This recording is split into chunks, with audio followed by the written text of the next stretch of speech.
Namanya terkenal sejak ada Citayam Fashion Week. Bonge tak marah, banyak yang ajak foto bareng.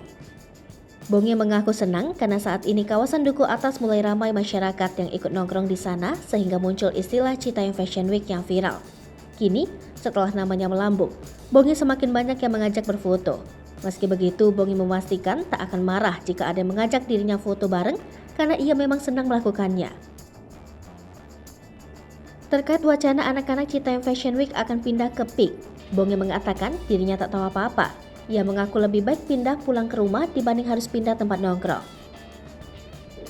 Bonge bersama rekannya Willy yang membantu keperluan konten Bonge hadir dalam jumpa pers Baim Wong soal haki Citayam Fashion Week. Setelah Baim resmi membatalkan pendaftarannya di PDKI, Bonge dan Willy mengaku sudah diberitahu soal pendaftaran brand, akan tetapi keduanya tak mengerti soal haki.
Hai pemirsa Selipopo TV, jangan lupa komen, like, dan subscribe, serta tonton terus berita-berita